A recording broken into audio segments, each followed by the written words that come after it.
Hey, there we go. I pressed the wrong button. I ain't done that for a while. I'm normally pretty good. I'm normally pretty good at that, but for some reason, all it said was go live. It didn't actually change to end stream. So I thought, I better press it, and then it started to play. So, anyways, there we are. We are live, aren't we? Yes, we are, which is good. Good evening, everybody. It's Monday night. It's Airfix and Chill. We're gonna have a good debate tonight, I think, because I've chosen one that I think is gonna, not blow emotion, but I think there's certain people who like certain things with modelling and how they do their modelling. But first off, as you know, we had a message put out there about our friend Terry Hobby Barn, or AKA Senior. He's on end of life care. There is a GoFundMe or crowd raising thing, which I've linked and I've pinned to the top of the comment and top of the chat. If you would like to donate to this to help him with his end of life care, because apparently they are struggling financially, would you be so kind as to go and donate to that GoFundMe if you've got the finances to do it? As Airfix and Chill, we've donated $35, which was the super chats and the revenue that we've got this month off you guys. So if you've been watching us, so I looked at my figures for this month so far. It was $35, and I've just taken that out and just pushed it straight towards the family. From all of us here on Airfix and Chill, if the family are watching, we send our love, we send our thoughts, we send our prayers, and we hope that Terry is comfortable. And we, as you know, with end of life care, we wish him the best and hopefully a swift ending to the whole thing. And I'm not meaning that as being derogatory. I mean that as, for me, somebody in that situation, we want him to have good time with his family and maybe just slip away and up to modelling heaven sort of place, or wherever he goes, wherever you want us to believe. But we just ask that you go and remember the family at this time. But anyways, we have someone new join us tonight. We've got Jess in the chat. Nice to see you, Jess. Hi. If you know, we all seem to linger on each other's live streams and in other channels, and Jess pops up quite frequently.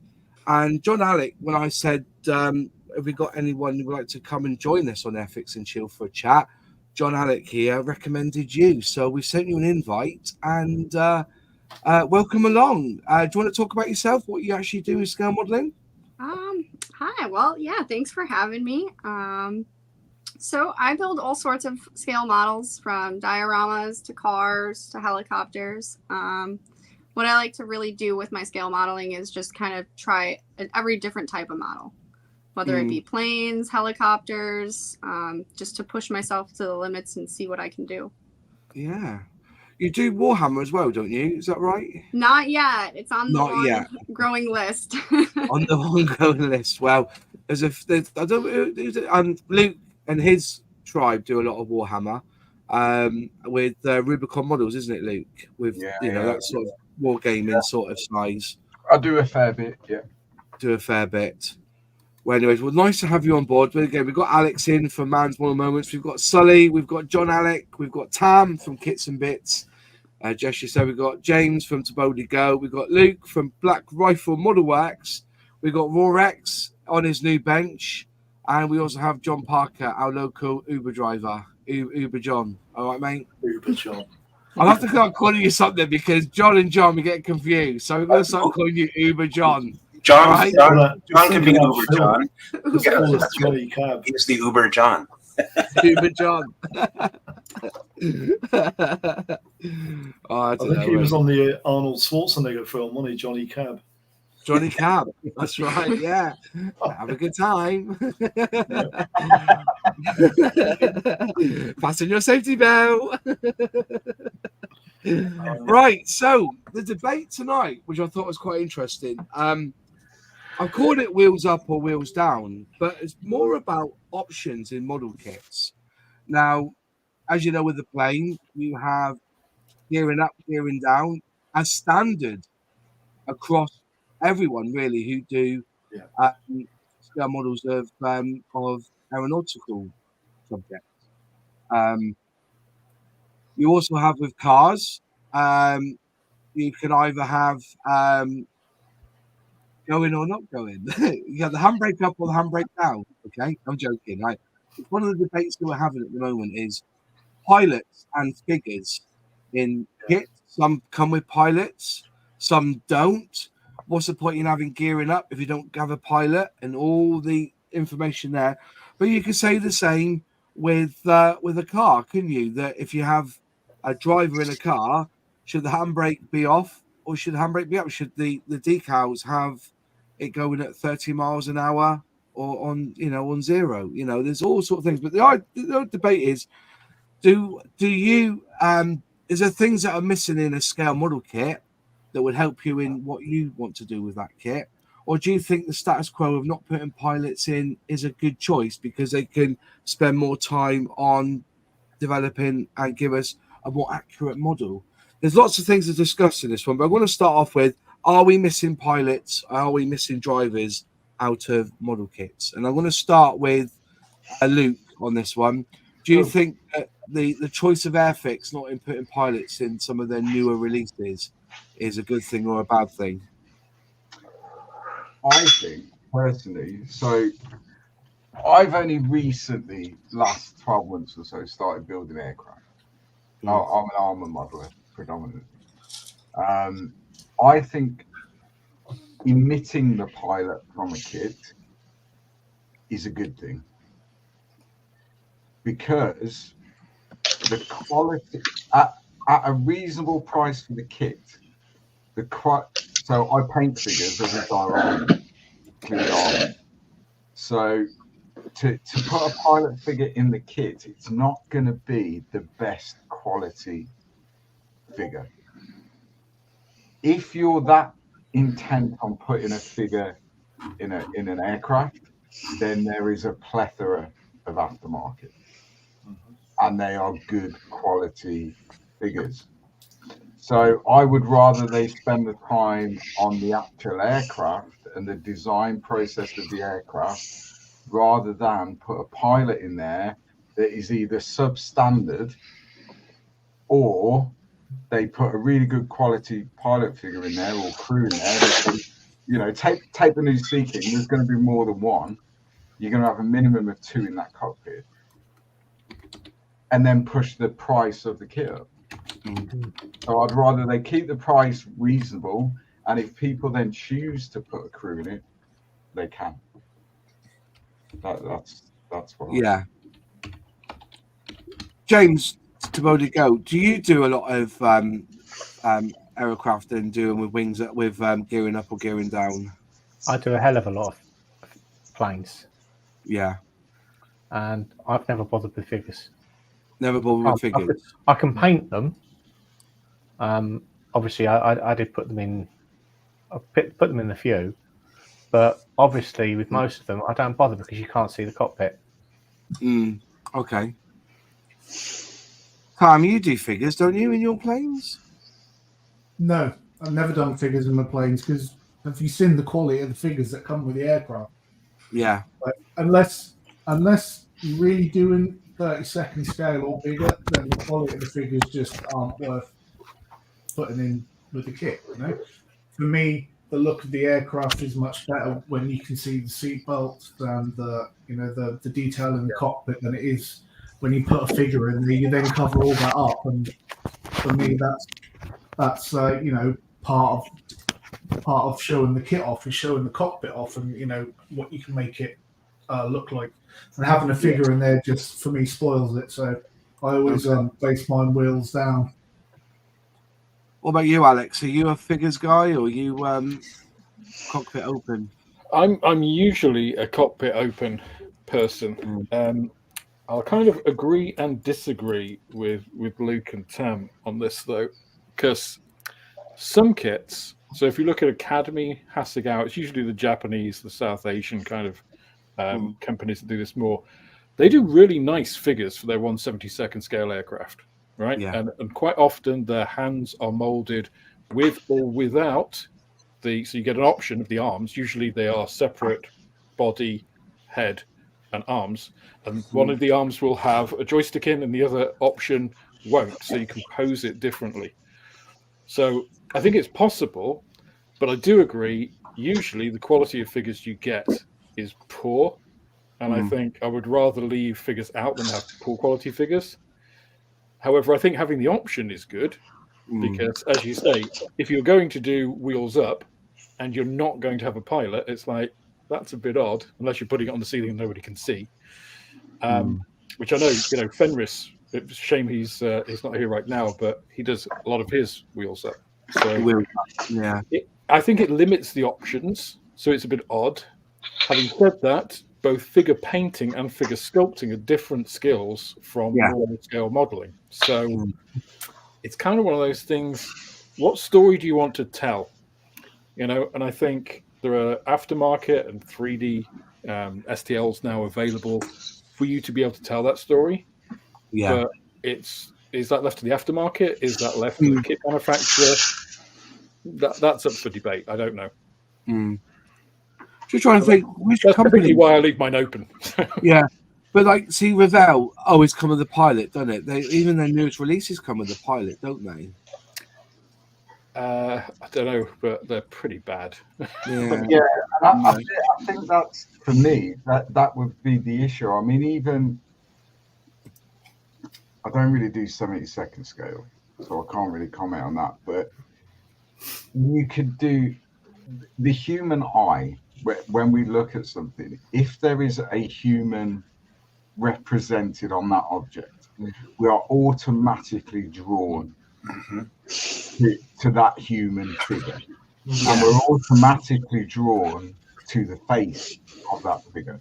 That's just human nature. And if you could do the best job in the world on that aircraft, but if the figure is substandard, that's what people are going to do. So if you're not confident in figure painting, and Alex is absolutely right, it's a completely different skill set. Completely different. If you're not confident, then for me, you're better off not putting a figure, put it wheels down, put it on a base, and don't put a figure with it.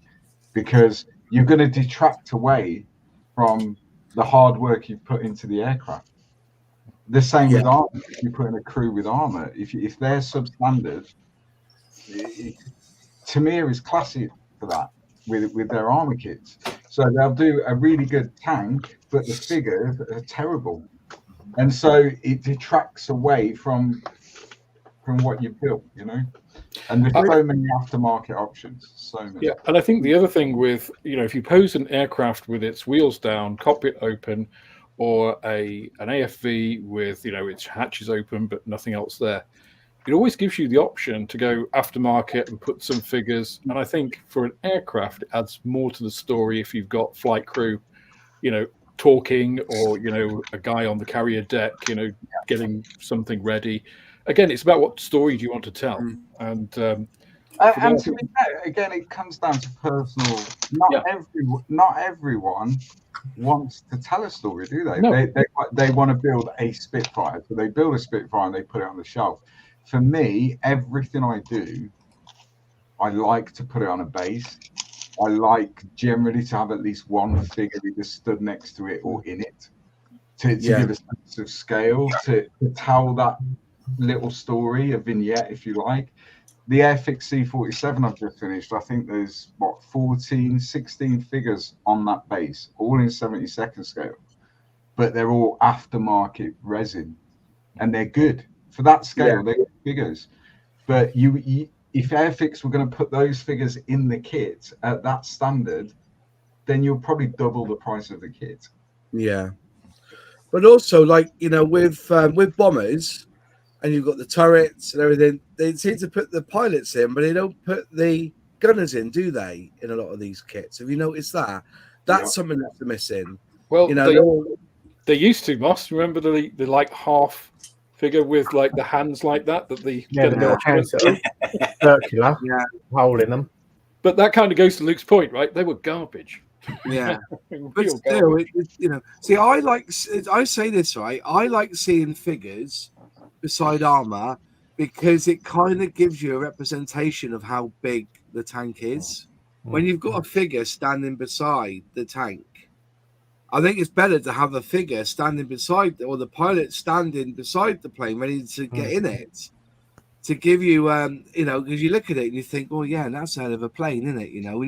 When you put Concorde, my 144 scale Concorde next to the Lightning, the Concorde looks rather small. But if you put a 144 scale person beside that Concorde, it then puts it in scale on actually how big it is. It'll probably be just like hiding behind the front wheel, like how big the how Concorde is. But I said that you seem to get a lot more figures with the armor these days. But the ones that do miss out on is that we miss it from the planes, but we don't seem to get drivers with cars. No. You never see a figure come with a car. And then you can open that other debate, whereas, should a car also have the option of having the gear in first, second, third gear? Should the handbrake be up or down? Should the dashboard have the revs up at 4,000 and the speed at, So, there's things in that. I think some of the aftermarket manufacturers are sort of getting that idea. So, for example, the Tacom Apache. So I bought the Red Fox 3D cockpit decals for that. Yeah. So there's lots of glass at the front of the Apache, and the canopy's open so you can see the cockpit. So it's worth spending that time. So yes, you can get pilots that are either stood next to it or in it. From ResKit do lots of aftermarket type stuff, but what Red Fox did is in the decal set you had two options. So a lot of the MFD screens, you could either have them sort of the aircraft powered down so the screen would be blank, or the aircraft powered up so that you've got the display on the screen. So I know that Red Fox have done some sort of 24 scale car dashboards and dials and all that sort of stuff, and they've done the same thing. So you can either have the speed of rev counter registering some sort of speed and the fact the engine in that vehicle is on, or you can have it powered down. So they are slowly catching up, I think. But it's sometimes limiting, as Alex was saying, when you're trying to tell a story with an aircraft that we're talking about, sometimes because of the lack of availability of things, you've either got a mammoth scratch building task on your hands, or your options are somewhat limited in the type of story you can tell. Yeah, I get that. Yeah, I take that on board, definitely. As like I said, when you've got a Spitfire in flight, that you need the propeller to like it's spinning. So where's the spinning propeller in the kit? I know we've got a chap called Tim in our local scale model club, and he does this thing with transparent disc, but he'll cut it with like jaggedy edge and then blend in the blue and the yellow so it goes dark and then quite light around the edge. Who's building, by the way? Who's building? I think it might be Johan. Is it Johan? No, you're he's muted, muted. right? He's He's muted. muted. That's right. Yeah. It's muted. Yeah. Things like this, like the options. It's all about gearing up, but that's what you can do is have the gear doors underneath closed, have them open, and have the wheels down. But that's as far as you get, isn't it? Everything else you've got to add on. Can I just give you another example, Moss? So the 1/24 scale Star Wars, the Mandalorian N1 Starfighter from Revell, right? Their new kit last year. It's quite a nice kit. The only option you have for that is to have the Mandalorian sitting in the cockpit, because his hands have the controls molded on.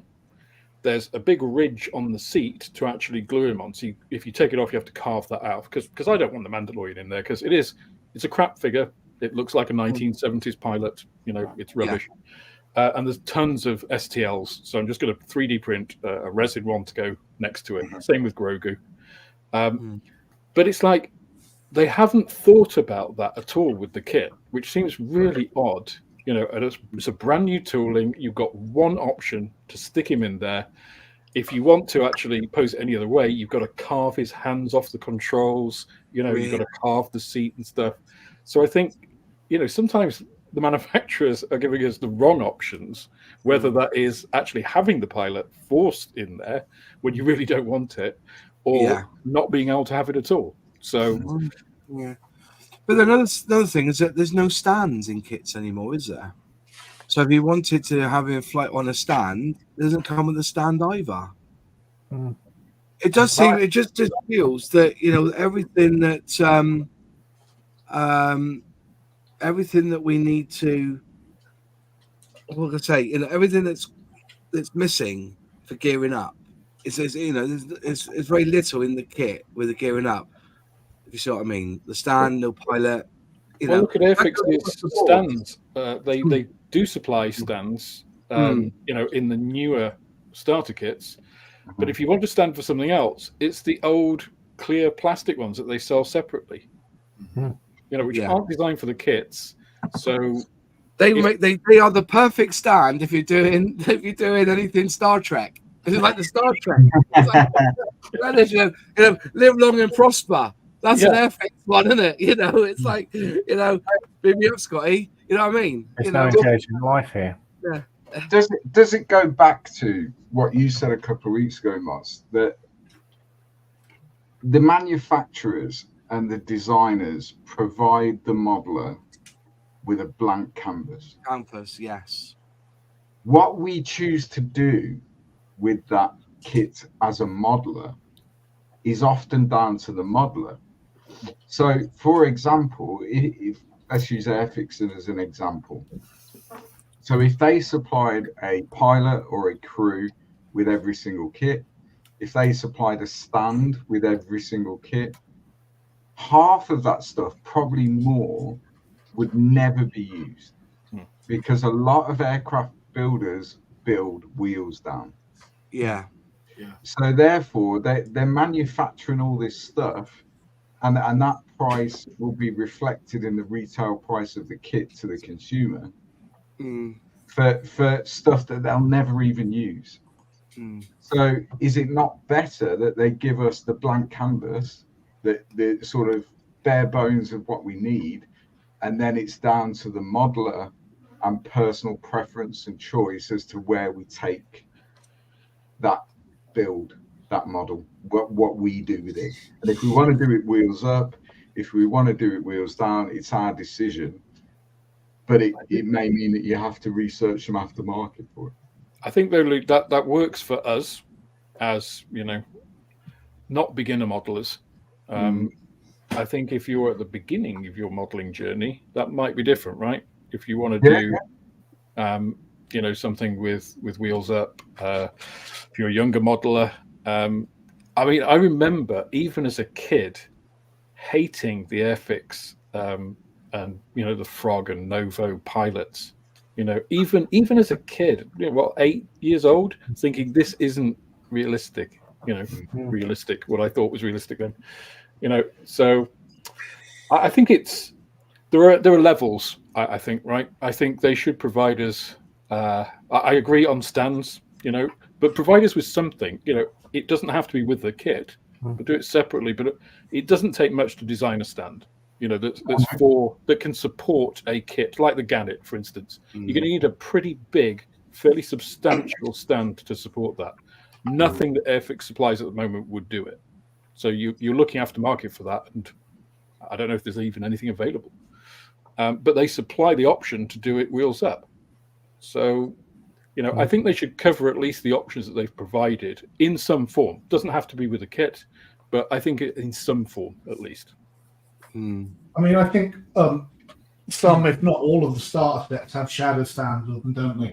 I know that the Spitfire 5C does, and I know that I think Dale said that Lightning 2 had a shadow stand as well, didn't he? When that came out last does. year. Yeah. Yeah. The shadow stands are phenomenal for those starter Yeah. set.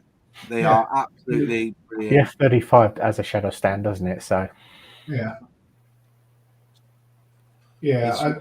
Again, there's so much stuff available aftermarket now. I mean, when I started modeling in the early 80s, there was no such thing as aftermarket stuff. You got what you got in the model kit, and the aftermarket stuff was the paints and the brushes and stuff, you know, and the glue. But nowadays, we've got so much choice open to us as modelers of what we want to do with it. Do we want extra stowage on the tanks? Then we buy some extra stowage, or we print it off, you know. Do we want this, that, and the other? Do we want, you know, PE parts rather than the plastic parts for, you know, the little tiny joints and stuff and the hinges?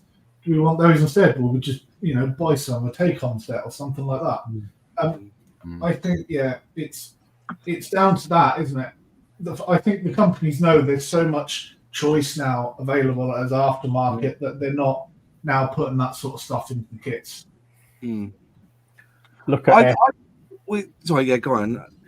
look at Airfix's Spitfire Mark 9 or Typhoon 1B.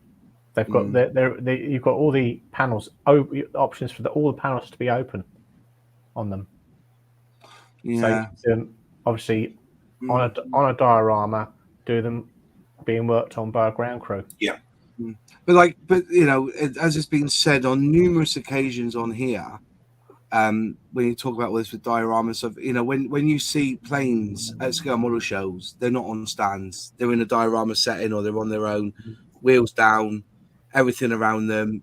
You know, they don't have a pilot in the seat, but they have the figures around them, either doing repairs. But I just think we are being blessed as scale model. You know, like I said, when was the last time, you know, when it comes to detail and stuff, I think, you know, we're bridging a different gap now. Like you're saying about the Spitfire Mark 9, the engine detail is huge. And I don't think you would actually want to put that you wouldn't put that 124th on a stand at all. Like you know, like you're saying, you would want to open up the, you know, the nacelle so you can see that beautiful engine in it stripped down. I've not seen. I don't think actually. I'll think about it. I've not seen that Spitfire without the engine on show. Somebody's built it. They've always got the engine on show. Is that quite true from everybody else? Have you seen that Spitfire without? Not once have I seen it with everything closed up, to be honest. And I think Nigel's built it. You know, I don't think that's the point, is it? Yeah. I don't think 24 scale Airfix kits are designed to have wheels up. I think they're all built designed to have wheels down on display with all the panels open. Even the earliest one, the Mark 1A Spit. Well, saying that, they used to come with a stand, didn't they? The early ones. Yeah, they did, and they were absolutely ridiculous. Yeah. You try to use them, the thing would just fall straight on its prop. Yeah. But as I said, you could go on and on. You know, what could be done with these? You know, like, you know, it's you know, we even get the opportunity of, you know, flaps up, flaps down. You know, Bombay doors open, Bombay doors closed, Bombays with bombs in them. You know what I mean? Gone are the days of it just being a static model, isn't it? You know, it's, in the sense of you've got one option and that's it. The options have blown up. And it's like with the armour now, isn't it? You know, Mini Art have just brought out that Stewart. And the detail of that engine is absolutely phenomenal. And the worst thing is apparently you hardly see it anyway, that engine, once it's put together. You've got to if you put the kit together the way that they designed it, then you won't see hardly any of that detail. That's absolutely. However, by them putting that level of detail on that engine, as the modeler, going back to that blank canvas and what you want to do with it, you have the option, if you so choose, put a bird's nest in it. Putting a bird's nest in it, removing panels and all that stuff, so that you can display that in, you know. They're giving you the option, really. That's the thing. It's like sometimes you'll build a piece of armor, and if they've got multi-part tracks or whatever, we all know they're a nightmare. Yeah. And they're time consuming. But quite often on modern armor, you'll only see 2/3 of the track once that kit's together, because of the side skirts and the way the hull is. So a lot of people only build 2/3 of the track. But the option's there. If you want, you can do the full truck. Mm. So it's that blank canvas thing and personal preference, isn't it? I guess. And I think with aircraft, it depends on the aircraft. Some aircraft don't look very good on the ground. They don't, do they? For me, the Eurofighter needs to be in the air. That's just a personal thing. I think the Eurofighter looks better in flight. So I've only built 2, but they've both been in flight because I think they look better in flight. The Lightning, the electric Lightning, again, looks better in flight. So when I built that last year, I mounted it in flight. For me, helicopters always look better on the ground. That's a good shout. Yeah. But that's when I did the F-35 starter set. I liked it coming down, with the shadow stand as if it was landing. So the wheels were down, everything was open, and it looked pretty funky, actually. I was quite impressed.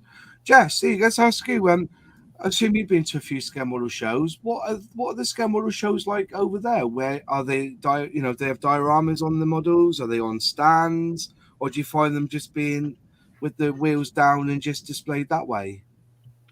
So there's kind of all sorts of, we got dioramas, we have like a military, and I think that what I've been noticing more and more is just a lot more details going into these models. As for like the wheels up, wheels down, I would say that it really just depends on the artist, like the builder, what they want. Because there's some people who really get into detail work and they want, all the wires on the cars or, whatever it is. And then there's some people who just take, the paint job seriously. They just run a really nice, clean paint job. So it just really depends. But I'm constantly seeing a lot more detail in some of these kits. Yeah. When I was building cars in the late 80s, early 90s, there was no option of what we would call the bonnet, over the engine. What do you call it in America? Hood. The hood. Sorry, the hood. Yeah. So, there was never an engine. It was just the shape of the car, the chassis, and that was it. You couldn't see the engine because there was no engine to see.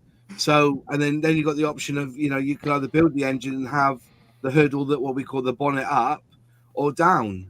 Obviously, if the hood was up, it wasn't going anywhere. It wouldn't be driving and have a cracked windscreen and smashed up behind But yes, but I was wondering, what about you, John? When you go to scale model shows, do you see that at all? Any difference in dioramas and using of stands? When it comes to planes and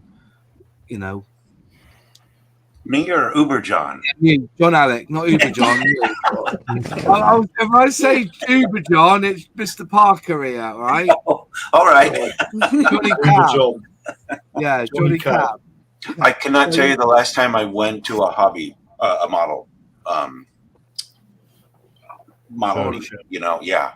So I couldn't, I just couldn't tell you, but I'd like to echo a few other thoughts, and that is that, number one, I'll try to go back in order. Yeah. What Luke was saying about you're going to spend all that time on doing this Panzer IV with full interior. It demands that you leave those hatches open.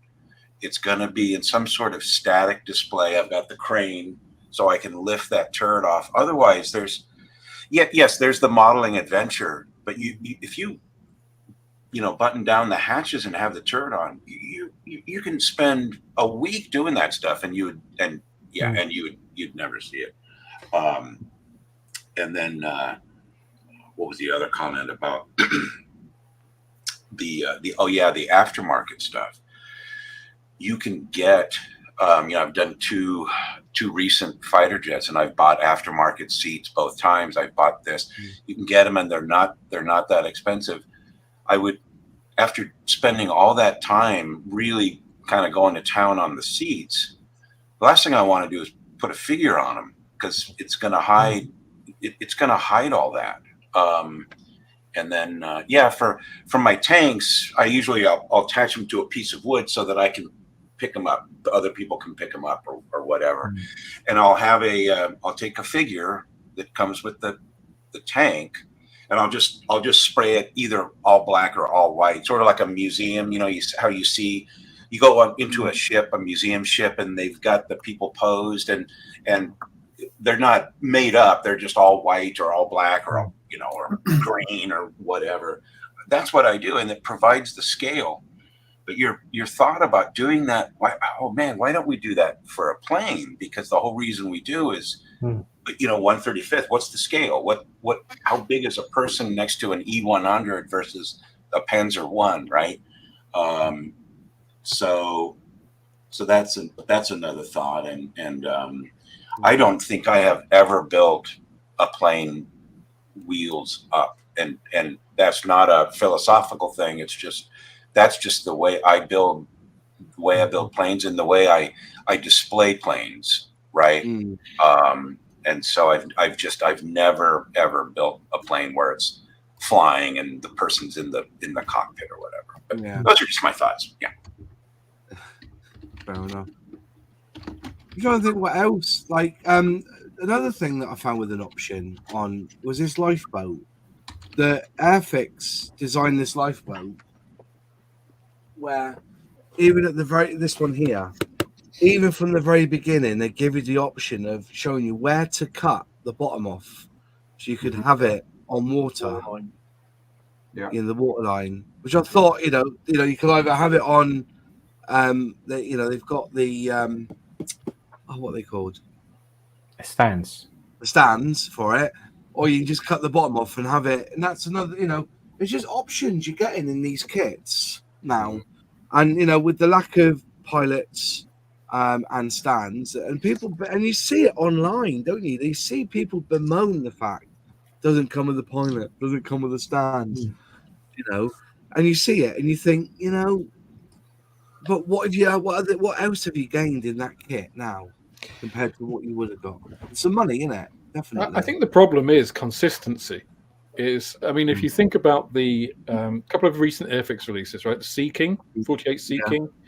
Didn't have pilots or crew, didn't have weapons. People bemoaned the fact.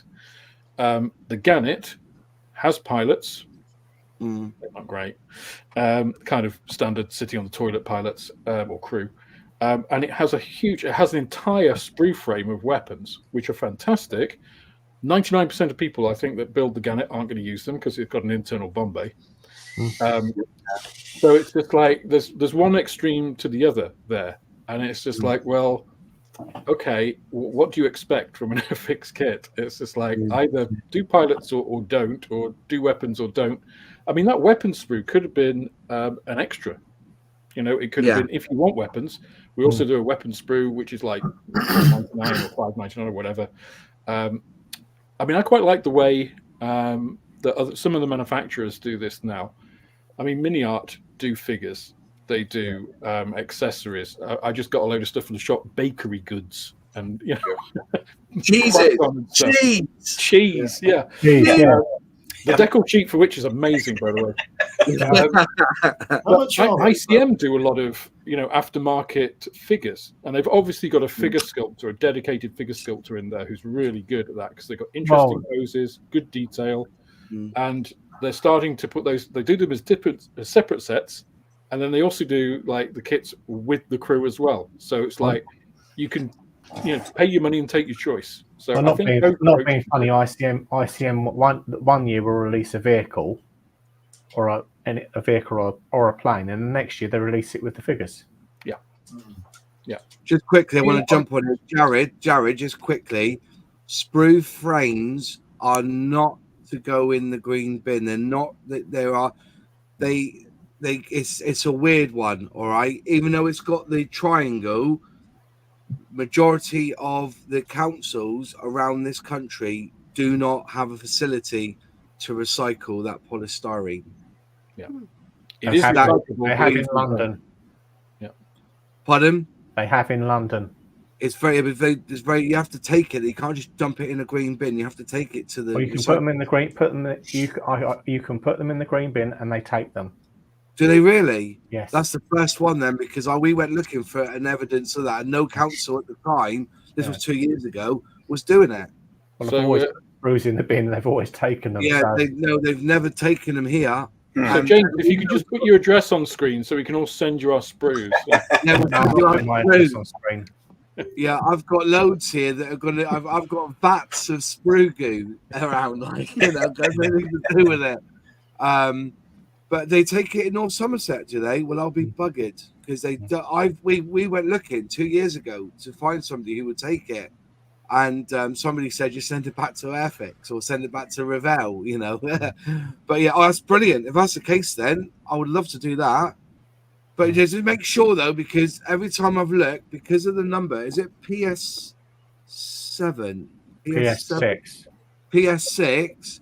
If you look on the list, PS6 is actually in its own label, and it will say, "Put in the black bin, non-recyclable."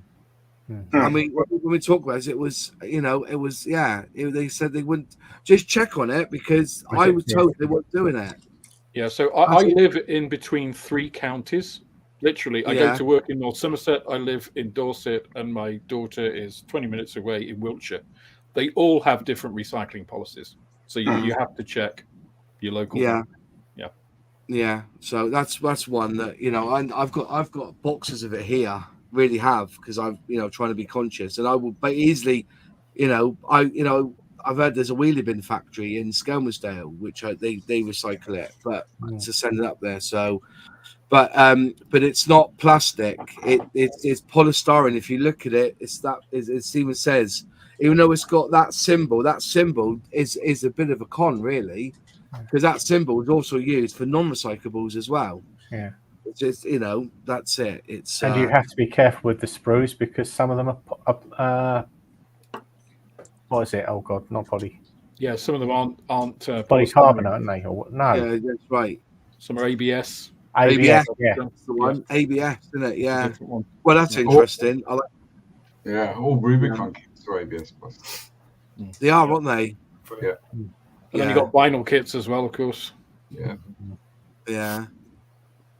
Yeah, that's what Jeff likes. So that's why I put some sprue frames out for recycling. They were left in recycling box when collected. Yeah. This, where I can't get. I got loads. I've done a poker build, whatever it's called. I've got hundreds of frames of sprue here that I can't get rid of. Somebody can. Right, going back to it. What were we talking about? Yeah. Who was last talking? It was you, James, wasn't it? What were you saying? Who was last speaking first before I jumped in about that sprue thing? Oh, I do. I've lost my train now. Talking, wasn't he? Yeah.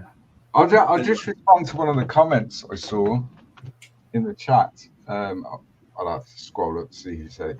But the comment was that wheels up is less work. I disagree. Yeah. Because not only because of the lack, as Alex was saying, the lack of stands available. If you're going to do something wheels up and do it well, you've got to almost, you've got to get the clear acrylic rod. You've got to bend it. You've then got to weight the bottom of that. You've got to make the gear doors or bombays or whatever. You've got to make them fit, and they don't always fit. No. It's almost like they're expecting the modeler to build that aircraft wheels down. So if you're going to build it wheels up, quite often the gear doors will be oversized or undersized. So I don't think it's less work at all. I know what we're talking about the sprues and that. This is what it was, yeah. Hasegawa, you can buy weapon set 1, weapon set 2, weapon set 3. So when you buy the Hasegawa planes, the jets, they don't come with them. They tell you which set will go with that plane.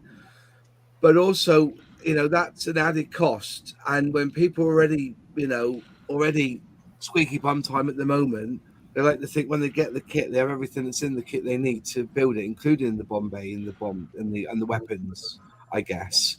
And so it's if you overstock on one thing, is there a range of planes in Airfix's selection that they could do a weapon set 1, a weapon set 2 that could go in between? Well, they do a bomber supply set, don't they, for the RAF Lancaster? Yeah. Do they put figures in it? Hasegawa do, don't they? Hasegawa don't. No, they don't. I don't remember seeing one. Have you ever seen any of the Hasbro armour figures from the old mini box ranges? Yeah. They were like blobs with arms, weren't they? Yeah. Stick men. Yeah. They were. Yeah. But that bomber resupply set that Airfix do, is there figures in that? No. No.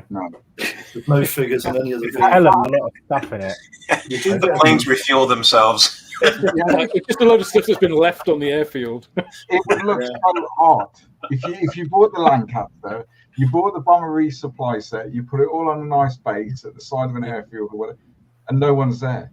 Like that'd look really odd, you know. Tea break. Yeah, it's second breakfast. That would be an opportunity where they could potentially. Yeah. But again, that would push the price up, I'm sure. I think you've got to make it. You've got to make the kit. You got to lose kits for it. They got the RAF and Bomber Command airfield crew for airfield. Yeah, but they're shockingly bad. Yeah, true. And they're made of that soft plastic. Yeah, they're awful. You Be can't careful, even- Ben. Some are, some aren't. Depending on which year. Oh, I don't think the Airfix pilots have been retooled since the 60s, have they? No. They're all they haven't. exactly No, the that's same. not true. No. I mean, I could probably give you a lecture for 5 minutes on Airfix pilots. They're all terrible. Right, everyone, let's all Even calm the down. new John, one, you've right? got the screen. Go and give us a lecture on pilots. Go. I remember building the new tool During the war. ME10986, right? And bearing in mind it was released in 2013 or 2014, it was one of the early retools. And the pilot in that kit looks like he's strangling a rabbit. His legs are apart, and they're quite wide apart, like he's trying to press the pedals, but it looks like his hands are strangling a rabbit. It's absolutely terrible. The early pilots, why did they bother putting them in? Yeah, Some of they're the not- pilots that went into Airfix helicopters, they looked like they needed to go to the toilet.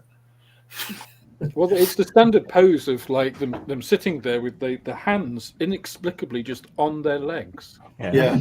It's like Yeah, they're- but do you remember the waiting helicopter line. pilots where their legs were both to one side and they were holding? Do you remember them? They looked like they were going to the loo. Like those old Egyptian statues, right? They're always their hands are always on their knees. That's what it reminds me of. The worst pilots I've ever seen in any aircraft kit is from the Airfix RE8 because they look like cadivers. They look like cadivers wearing life jackets. Yes, I remember the RE8. Dreadful kit too, isn't it? Apparently, Hasegawa instructions show you how to put the weapons together, then tell you they're not included. Yes, they do. They do. That's just amazing. That is. That's just amazing. But That's found great the- advertising. the Tomcat. has anybody ever built the monogram 48 scale Sabre or the MiG-15? No. You have, The old Solly, haven't you? Well, No. if you wanted to build it wheels up, you've got to cut half the wheel wells out because the landing gear sticks into struts that come almost level where the doors have got to go. Then you've got to cut all the doors shorter because they don't fit in the wheel well recesses. But they give you two fantastic pilots, but they're not in the aircraft. They're standing up beside it. Yeah. And they're really, really good pilots. Got all the gear on, Mae West, helmets, gloves on their hands, everything. They're really, really good, but they're standing up. Mm. And it goes back to what you were saying before, doesn't it? About they need to have a pilot sat next to the aircraft so you can give it some sort of scale. Mm. I just think it's more classier.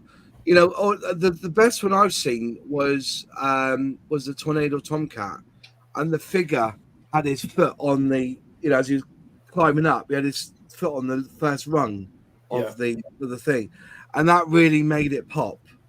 Yeah. You know, when I was going around, I think it was West Midlands. I went to Blue Lamp, sorry, and they had the Tomcat there, and the pilot was like, look, and I thought that was superb, and And I think that would look good with the Buccaneer that's out at the moment, the 148 Buccaneer. If you had a pilot trying to get in, because you've got both ladders, haven't you, either side, having pilots, one holding, I think that it gives it some scale.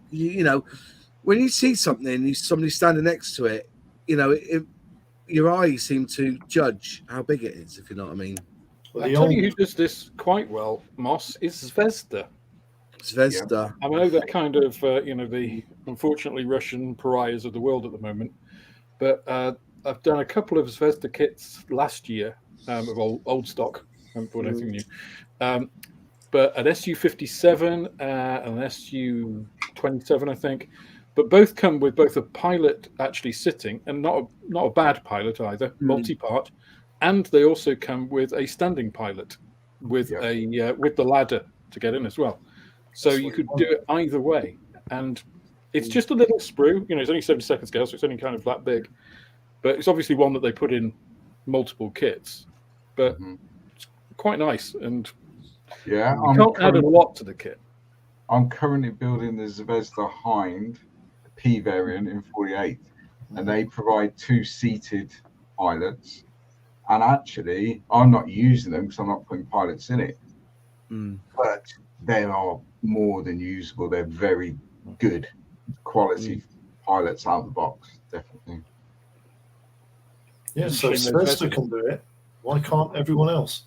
Zvezda is a rebox of the Revell kit, though, isn't it?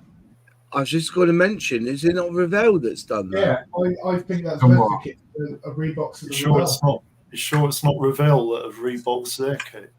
Who's going to say? Well, the Hind is the other way around. It might be. No, the Hind is a new tool of Zvezda. Is it? Yeah. Maybe the 72nd one is, but the 48th one. Yeah. Because I know that Revell models is only about 35 to 40% of their entire range is Revell sprues. They're not actually, they're renowned for reboxing everyone else's stuff. No, not Revell. I don't believe that. Yeah, I don't believe that. Heresy. Definitely heresy on that one. We love Revell. Revell is a fabulous company. Poaching Airfix staff. Yeah. Ooh. Did you find out who that was who's gone? No, just Pete Oxley mentioned it, and then nobody said anything to me. I've not heard no higher nor hear of it.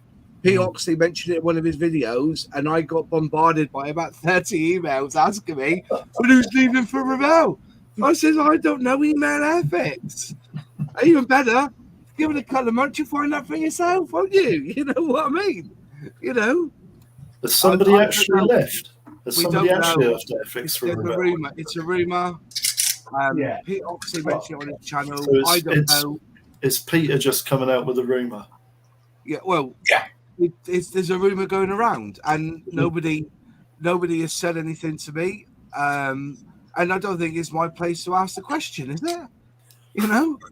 But I'm not being funny. That bloke needs to wipe his chin from all the piss that's dribbling down it. So, not on here, mate. But no, there's like I said, it's a rumor going around, but it's nobody seems to do anything about it. So, but it's Revell. If they use other people's tooling, use other people's designers, isn't it? Yeah. But they even used Matchbox figures in their the kits that were molded by them. Yeah.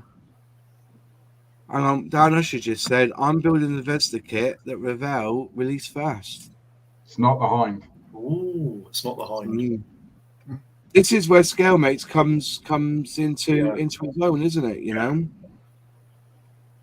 I built a KA-27, and that turned out to be a Zvezda mold. Yeah. They're Russian subjects. Huh? Well, anyways. The 72nd Hind is Zvezda's that Revell have, and the 48th one is the old monogram kit. The Zvezda 48 is completely separate. It's new. Yeah, it's new. Minus the rivets, which is problematic. I would be surprised if Revell were doing anything Zvezda at the moment. I'll be very surprised if they release anything Zvezda at the moment. I don't know. It wouldn't surprise me. There's a couple. Is there a couple, is there? Well, I bought an IS2 tank once, and that turned out to be ICM. If they did, they're not going to be overt about it, are they? They're not going to shout it from the rooftops or with Reebok's Zvezda kit. They're just going to rebox it. They don't tell anybody about any of their reboxings. I mean, like John said, or James said, a good 30-40% of their range is not their original tooling. It's true. No. That'd be interesting, but that's it. I just can't see how they can, as a dealing company to company like that, if there's a trade embargo, I'm just, we hear in the news what's going on. It's your own moral compass in this. So. Yeah. And I think we should leave that for another debate in itself. Yeah. Because I'll end up being demonetized at this rate, When I released the video of the unboxing of the Zvezda Hind, I got a lot of hate. Did you? Yeah. And I lost, I think in about 48 hours, I lost over 60 subscribers. Yeah. Was it me? Was it 200? Was it 200 for me when I did that JS3? That Airfix, something like that. Yeah. Yeah. I lost about comments as well. Honestly, I never delete comments about me personally, Yeah. But they were getting, Yeah, I had to delete those. They were very, very offensive. Yeah. I'll tell you. You know what one of them called me, don't you? So yeah. Well, that didn't even get past the filter. Yeah, that wouldn't even get past the filter. That one, that was in its own little box on its own when I was. And that's where it should stay. That's where it stayed. But then again, I did take a screenshot of it and put it on my wall for future. What I mean? I've never been called that in my life. I'm not going to mention it on here, but those who know, they know. I got a lot of hate for doing that Starfix kit. I've been accused several times of picking on the little kits, being a model snob, whining about the kits that aren't, perfect and fit like gloves. And, somebody even said yesterday that because it hasn't got photo etch 530 parts, and he was dribbling on about something. I didn't even read all of it. I was just like, what are you talking about? Which Starfix kit was it? It was the Starfix BF109E. Oh, yes. 148 scale. It's actually 155th. And it's actually a BF109E F. Sorry. Yeah. But the thing is, though, BF109G. Thing is, though, nobody cares about. They do a G and an E, and they both got the same airframe. Yeah. The only difference I could notice was the spinner, but even the spinner wasn't that much. A neat spinner. It was still more. If you're a real modeler, Tam, you'd be able to make that happen. Yeah, you would.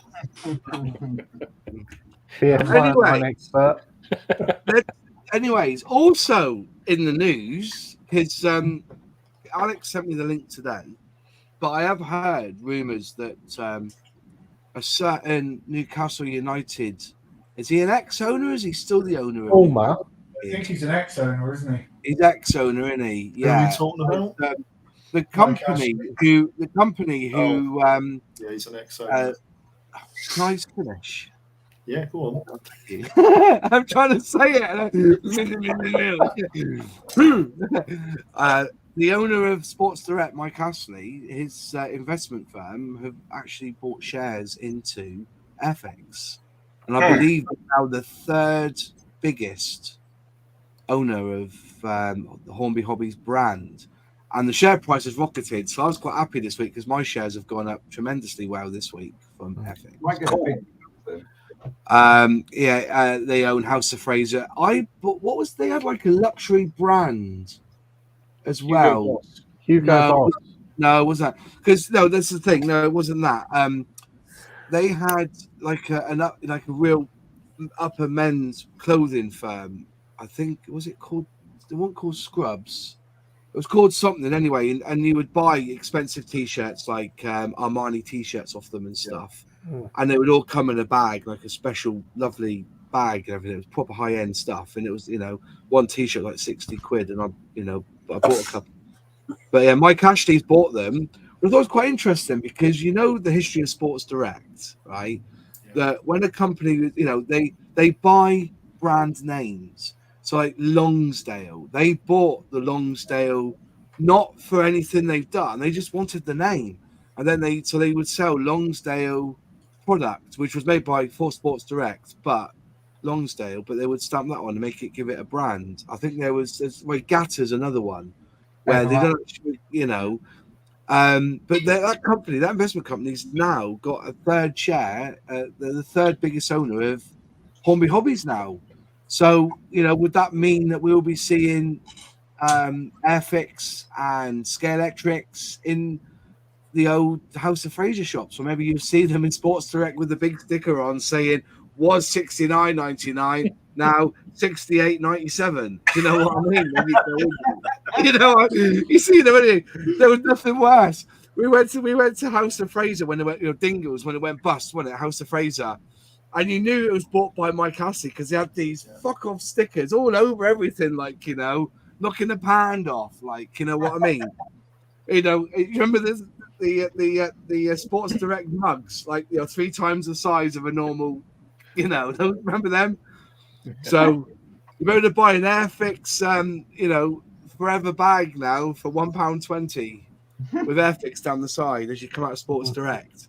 No, I was just wondering what is that a good thing that they're buying into a brand? Does it show confidence that company that buys these sort of brands, do they see confidence in what Hornby are doing as a general whole, as a general thing?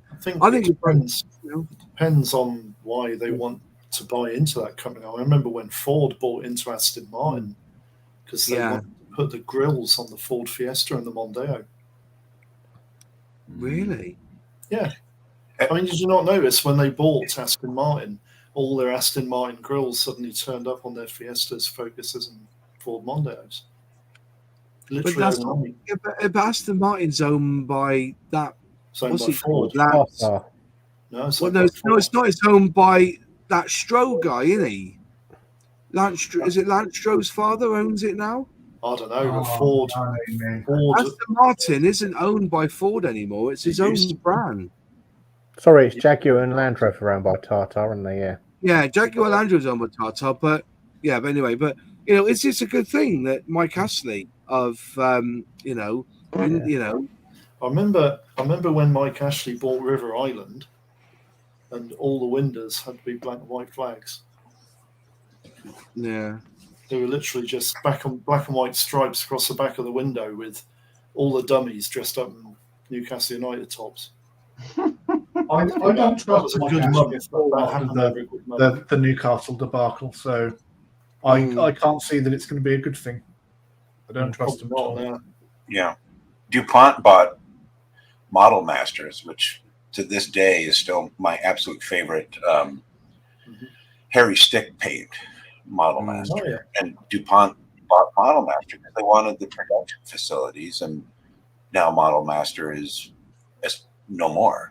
I bought my local hobby shop. I bought the very last bottle of Model Master paint just for nostalgic reasons, and I'll never open it. But there was a fantastic paint. I've never met anybody that just didn't like Model Master paints. And John's got it on an altar. It's right up there, man. I got it. Anyways, you never know. But, Alex mentioned it to me today. A really good point. Now, when you buy something off Sports Direct, it comes within 2 days. As soon as you buy it, it's at your door next 2 days. Do you think that they can help with Airfix getting their product out within 2 days? They've got the distribution, haven't they? Sports Direct, maybe being a buy-in. But as I said, I want to. Were they actual just buying shares of somebody else, or were these new shares that were added to the range, and they bought in and invested that money into Airfix? It can only be a positive thing, can't it? Really? Yeah. Because firstly, the investment company must have confidence in the brand. Yeah. Because investment companies work in two ways, as far as I understand. They either buy a failing brand cheap because it's struggling and they inject loads of cash and they try and regenerate it, or they identify companies and brands that are sort of on the up and they try and get in on the ground floor because they know they're going to make money. So surely, has he bought? I know nothing about football before I say this, but has he ever failed at anything? Because River Island was going strong, and when he was the Newcastle United owner, he took them from like 7th in the Premier League to like almost relegated from the next league down. Yeah. Because what he was doing was he was paying stupid amounts of money for players that weren't all that good, and paying them stupid amounts of wages per week, and they just weren't putting in the performances. So after about 5 years of this, the club's fans literally started boycotting the games, and then the club started losing money hand over fist, and eventually he had to sell because he was losing so much money because of all the boycotts. The fans weren't going to games, they weren't buying the shirts, they weren't buying any of the merchandise. He just literally boycotted the club until he was gone. So yeah, I mean, he failed pretty hard at that. But, running a football club is not running a business. So yeah, I was going to say it's a different sort of thing, isn't it? So River Island were on their arse a few years ago. Hansa Fraser were on their arse a few years ago. Yeah. They seem to be doing okay now. So, yeah, I mean, it's not a controlling share. So, I mean, Phoenix Asset Management still are the guys pulling the strings. So why do you buy into a company that another investment company owns the majority shares of and is unlikely to let them go? It's like, well, you want to drive up the price of your shares. Yeah. So you obviously see that there is potential there, and probably see that there is potential that isn't being realized that you can make a difference at. And if that does come in, I mean, Airfix's weak points, as I put in my video last week, they're business related, they're logistically related, they're QC, they're not the design. The design team and all of those guys, great guys, they got passion for the hobby, they're modelers, but some of their business stuff sucks. So and that goes throughout the hobby brand, because a lot of it is Hornby, the problem stuff. So if they can do that for the whole of the Hornby group, because you hear the same complaints and worse complaints actually from Hornby and the old railway stuff, he might be an asset stripper, but he's not going to be able to strip assets when he owns 10% of the shares, or less than 10% of the shares. So he's only going to be there in kind of offering advice, or maybe utilizing some of his abilities, some of his network and stuff. So as far as if it carries on that way, I think that's a good thing. If it becomes more of a buyout, that's probably a bad thing. Yeah. Well, I was just saying, as I said, Paul Mon-Pix has just said, panels showing why they're not businessmen. Well, I would say different to that. And he's an asset stripper. Well, all I'm saying is it a good or a bad thing? All I know is that they seem to be buying into relatively good brands, but what you get from that, I don't know. I've got friends who are Newcastle fans who they said, you don't mention his name in Newcastle no more. No, you don't. You don't mention his name in Newcastle no more, even though he is from Newcastle, isn't he? Originally, I have no idea. Fans don't care. Did you Probably see a one Mackham. PLC to a new director? Yeah. PLC appointed a new director on the 12th of February. This is for Batram. Oh, what a name, Batram. Get the Batram. Batram. I believe it's just an addition to the portfolio, a way of moving money around. Yeah, it could So be. he's money laundering, is he? I wouldn't say that. You know. By the way, when you speak on this channel, you're your own man. You know, I mean, you're your own man. Our opinions don't come to me anyway. Do not endorse the opinions of any. You do not endorse the opinions. Everyone here speaks freely. I do not endorse anyone's opinion on here. All right, but you can You'd accept think mine. I'd say controversial things or something, wouldn't you? Yeah. But Audi and Lidl are always worth looking up. Airfix, yeah, that's true. But if you can't get it, so you can't get Airfix. Well, so wasn't Game owned by that firm then? Because they were selling Airfix product for a while, weren't they? Yeah. Game were. Oh, I don't know. Because he got his shares in Game. Well, but you know, would it be a good thing or a bad thing? I don't know. But it's just something that was popped up today. That they had bought shares in the company.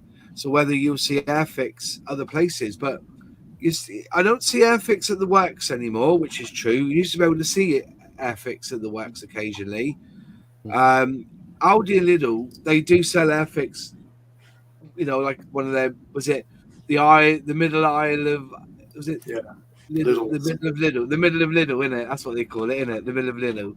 So, you know, you see them there, but it's always the same kits. There's nothing new there, is there? It's always the car kits or it's always the Provost. It's always the Spitfire. They are worth buying, the tanks though, because if it's the Tiger 1 and the Churchill Firefly, that's the new tooling of 2020. So that is a decent one to have. Sherman Firefly. Sherman Firefly. What did I say? Churchill. Churchill. Sorry, yeah, the Sherman Firefly. Yeah. But yeah, the Nat. The Nat. That's always for sale there. Sometimes you get the P51D. That's sometimes there, isn't it? Yeah. In their starter set range, and they have the occasion. They've had the. Is it the Mary Rose? Mary Rose. The Cutty Sark. The Zero. They have had the Cutty Sark, and that is one to avoid. Yeah. Yeah. Oh, that's all. Well, he found the Lightning in one just before Christmas last year because he sent it up to me. So. And what else? They've had the Willys Jeep, haven't they? At some point. They've had the FW 190. The 190, the Stuka, the JU88. The JU87, isn't it? They've had in there as well. Yeah, but it's an old kit, mine. It's the old version. Yeah, the P40. The Tomahawk Mark 2B, isn't it? That one, or was it the H75? I can't remember. It was one of the two. Yeah, the Curtis Tomahawk 2B they had, didn't they? Yeah. Yeah, because I've got 3 of them on my shelf still. That's it, really. And nothing come out of Airfix yet. Nothing's come through yet from their release day, have they? Nothing's come through from Airfix yet from their release day. First ones are April, I think. Is it April? Is it? Yeah. So they're trying to get the Chinook out by then, aren't they? Oh no! I tell a lie. I think the Swift is out. It should be kind of now. I think it should be now. The re-release that though, isn't it? Oh yeah. Oh, none of the new stuff's out. Yeah. And you won't see the Typhoon, is it, to the end of the year? No. You said round about October they were aiming for with that, didn't they? Yeah. Yeah. But they will have. But they will have. There's going to be more releases this year that we don't know about, which will be good. Yeah, I think they're going to bring out an armour set, I reckon, for D-Day. Do you reckon? I reckon. Yeah. Well, Moss just let it slip. It's the Churchill Firefly. Yeah. Damn it! I've got a text. I think they'll do something like that old truck transporter and a tank to go with it for D-Day. Was it the Scammel they used to do? Yeah, the Scammel. 76. The Scammel transporter. Yeah, it had movable rear ramps. But it didn't have glass in the. It didn't have glass though, did it? No, there's no glass in them. No glass in that one. No. Did it have any crew? It had a driver. Had a driver with no legs. Actually, yeah, the drivers for 122nd and 176 stuff were always like that, weren't they? Yeah. Like no legs. Do you remember the recovery set with the Coles crane? Oh God, yeah. You had a crane operator in the back of that, but you had to chop his legs off to get him in the crane. That's normal. Yeah, That's a DEI hire. That's that'd be what it is. Yeah. Yeah. We keeping you up, Mods? I'm just a tired man. Everything's going on this week, honestly. Everything's going on. My van broke down. I had to get it to the garage. Injector. Luckily, he cleared the code. It's working fine, but he says going to go again. And I've got gigs on this week as well. So, yeah, it's been one of those weeks. And because discos have been quite quiet, it's a bit of a quiet month this month and last month, but it gets picked up now. I'm busy most weekends coming up, which is good. But it's just that lull after Christmas. They know we've got any money. And there's no point releasing new kits straight after Christmas anyway, because nobody's got any money to buy them, have they? Like, I went to a scale model show last week, week before I think it was, and got the TSR, the BAC TSR2, which I don't know whether to open or not. I don't know whether to open it or not, but yeah, I'll be. That's the only thing I really bought. I've bought nothing else. We should have a sweepstake, Moss, to see whether that plastic will come off by the end of the year. It won't. I think. Yeah, that's what I mean. Mine's ready for paint. Yours ready for paint, is it? Yeah, nearly. Yeah. That's what I'm off, by the way. TSR2 will look like yellow. See you later. Nice one. Hey, take care. Bye. Well, you get to see mine in Swedish markings. You have a Swedish, are you? Mine's goes Swedish. I bought the aftermarket yesterday. Decals for it. Is it the? It's like the vegan or Draken. Yeah, the splint. Is it a splinter sort of diamond? I don't know. I don't know what the camo is. It's that sort of thing. But it's going to be interesting because that's going to be an arse to paint. That is. Yeah. I had a vegan when I was about 11, and I tried to paint it, and that splinter scheme. It's not easy. Yeah. Like, even if you're not 11-year-old, it's not There's easy. modelers and there's scale modelers, isn't there, Tam? If you're just an assembler, then that would be difficult. Well, I am just an assembler according to my comment section. That was who had their rant on their comments this week. There's assemblers and there's scale modelers. Who had that on theirs this week? Was it Matt? It's usually Matt that gets it. Usually, it? No, it wasn't Matt. Was it? I think so. Yeah. It's usually him that gets them. Yeah. For some reason. I don't know why. There's assemblers and scale modelers, isn't there? Like Just what you build at the moment, love. Go on, then. What you build at the moment? I'm currently working on the U.S. Dolphin Coast Guard helicopter. I've got the cockpit primed and gonna do some painting on it. Fantastic. Are you a hairy stick or are you an airbrush? I usually airbrush, but currently I'm gonna be doing hand brushing for the cockpit just because my airbrush is kind of in the middle of being transferred to the shed because I'm having a shed. I'm building a shed too, so. The she shed. Yeah. The she shed, right on. I need a craft space. I gotta, have a good space to model. Snail shed. And it's pretty big. There's videos of her. Get on over to Jess's channel, Scale Model Shed. There's or snail model shed. Oh, sorry. Yeah, because I was thinking about the shed. Yeah. You should get in touch with Nunu, Jess, because he can paint it pink for you. What scale is the helicopter? It's 1/16. 1/16. Yeah, so it's a little larger than what I'm used to. 1/16. Wow. Yeah, that's got to be like. Show it all. Oh my God, that's huge. My God, that's what she said. That's 48. What make it again? Trumpeter. Trumpeter, yeah. 1/16. That's 48, isn't it? Is it 1/16? I'll buy it. If it is. I thought it was 48. Oh, I'm sorry. It's 1/48. I apologize. Yeah, 48. I was thinking of the kit that I'm giving away. The kit that I'm giving away is 1/16. That's right. That 1/16 car. I was just thinking 1/16. And then I said sorry. It's funny, you spelled dolphin right because it's dolphin. Dauphine, yeah. Is In it, France, it's Dauphine. Yeah. so it's not Also the name for dolphin? the In French, it's a French helicopter, but in France they call it the Dauphine. The dolphin. No, Has it the got a white Dauphine. flag? They used to make a car. Renault used to make a car called a Dauphine. They're potatoes, aren't they? I think it's French for for Dauphine Noir. They're an odd lot, the French, you know.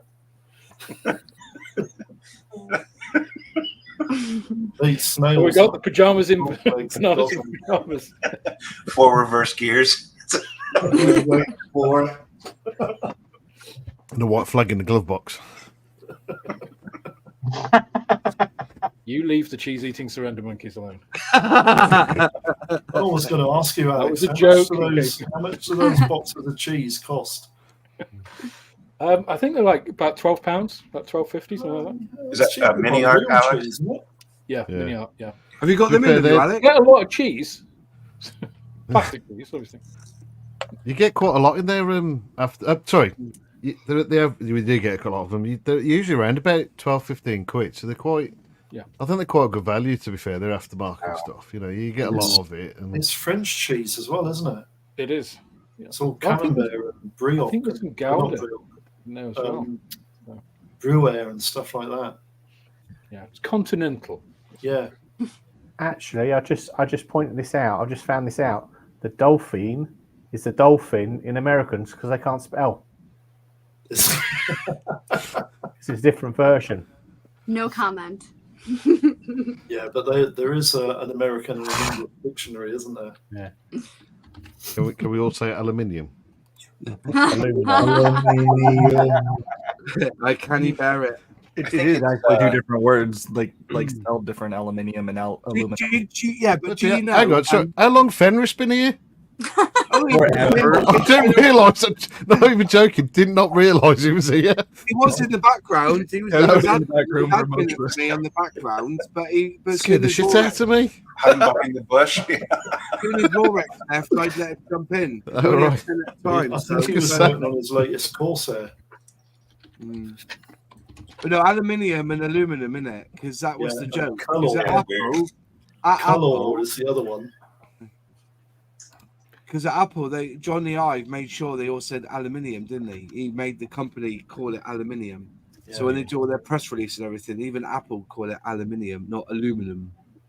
Well, it's funny because like the guy who discovered the element, or the metal, he had it as aluminum and like went to like some expo or something in America, started using aluminum. That's what everybody started calling it, and then like kind of changed his mind on what he wanted to call it and started calling it aluminium when he went back to the UK. And so that's why it's literally actually two different words. It's spelled differently, and that's why it's like that.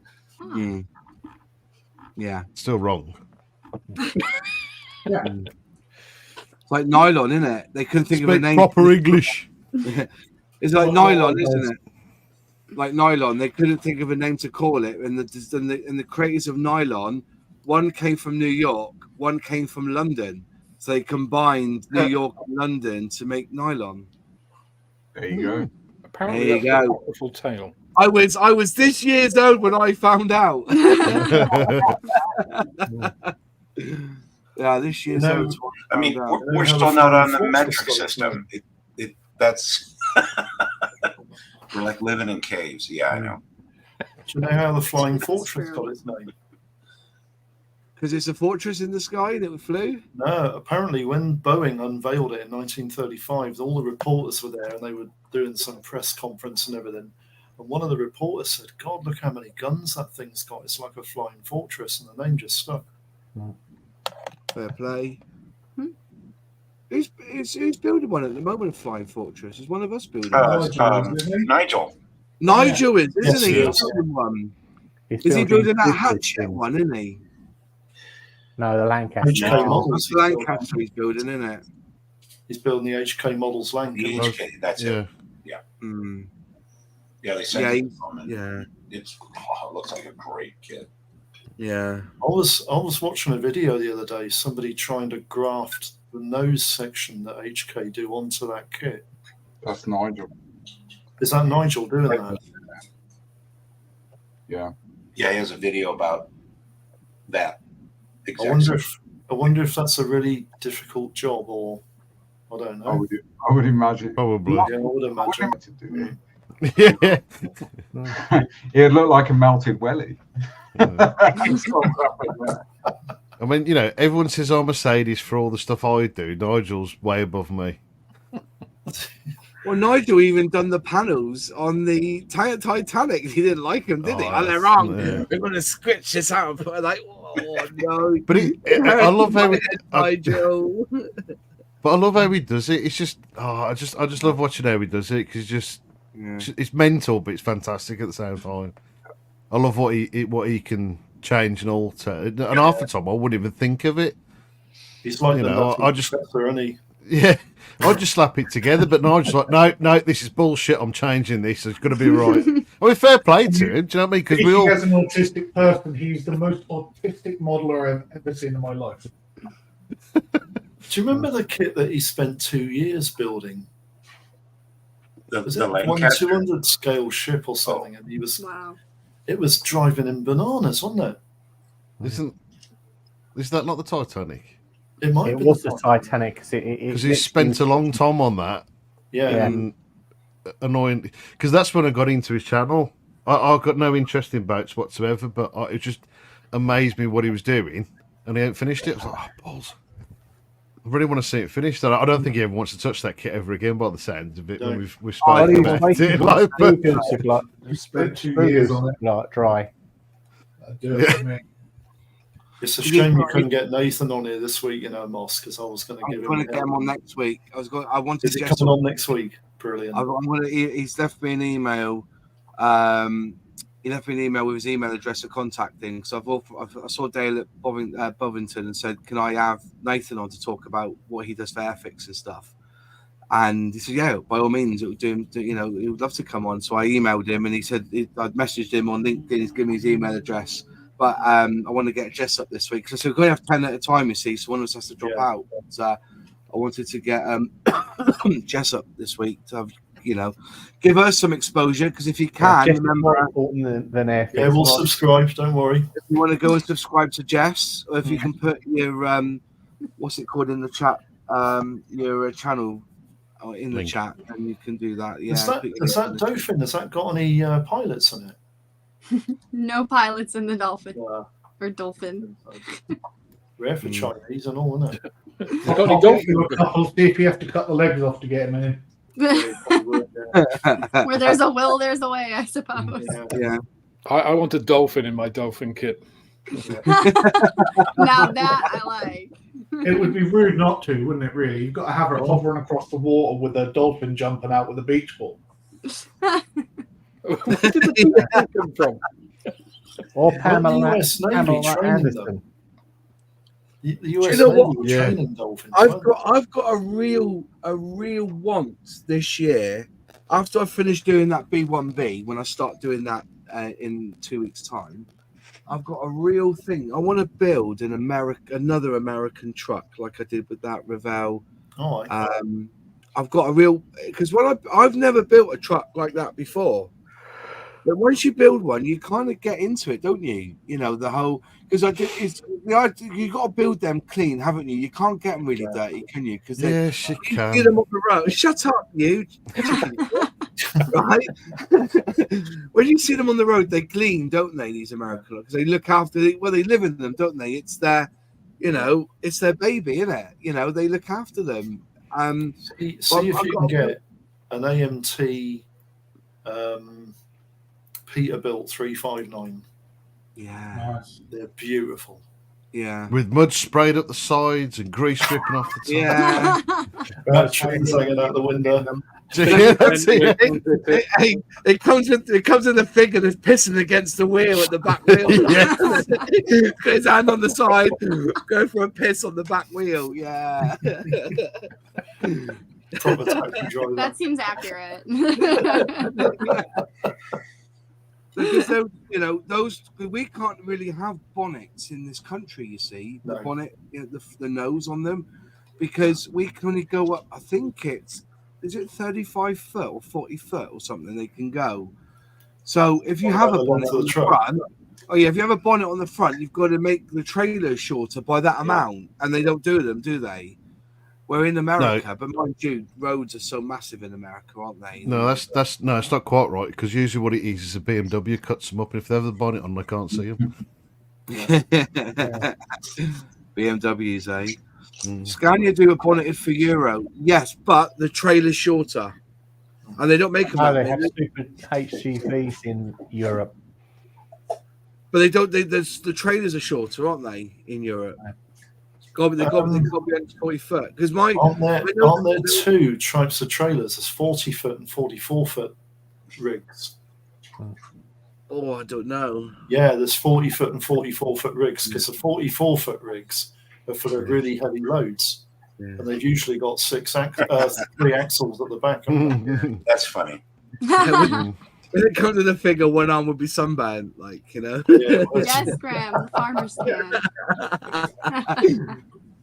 I have got the rubber duck here somewhere. What have I done with my rubber duck? I had a rubber duck here. I've seen it last week, yeah. Yeah, I had the rubber duck, didn't I? Made out of 3D printed rubber duck that I printed up. I even done his eyes. His eye. If you actually look at the original, his eyes got eyeliner around them. If you actually look at the original, yeah, that was a good film. That I grew up on that film, definitely. That's a great film. Yeah. Moz, I got hold of an Airfix B1B on eBay for 50 quid. Chuffed. I paid 50 for mine at Scale Model World, mate. I'm well chuffed for you because they go for about 110 to 130 at model shows, and I got mine for 50 nicker. So, guess what I've secured this week? Yeah. Hold on, let's have a look, Luke. The 35th scale Zukimura Edelweiss tank with all the aftermarket and the. Nice. Oh my gosh. I'm none the wiser. Wow. Yeah, I was going to say the same, John. I could pretend I know what you're on about. So there's the Japanese game. Is it Valkyria Chronicles? Back in the late 80s, early 90s, like a video game. And they had 2 main sort of fictitious tanks. Well, back in early 2000s, Zukimura did kits of those 2 tanks. One's called the Edelweiss, one's called the Shamrock. But they are so rare now. They've been long out of production. If you can find one, they're mega money. Really? Yeah, you're talking like 350, 400 quid. Crumbs. I have to go on 2-ply instead of my normal 3-ply for that. It was by one of our subscribers who said, I've got a spare one. And I've got the crew, the anime crew, all the aftermarket P, metal barrel, and all that. I'll send it you as long as you build it on the channel. Okay. Ooh. Wow, yeah, I love that. Yeah. Who's gone? Oh, yeah, okay, yeah, James is gone. Yeah. James is gone, yeah. James is gone, is he? He's be right back. Has anyone built any other Platts Girls in Panzer stuff? Yes. Do they come with the figures? Cheesy for me to some boxes do, but most of the time you have to buy them afterwards. Like you buy the figure as an aftermarket. I don't think I would feel right painting them up. I tell you what, John, I was doing some research for a video today and I came across those, and they're not the worst. Have you ever heard of the Good Smile Company? Yes, the Good Smile Company, yeah.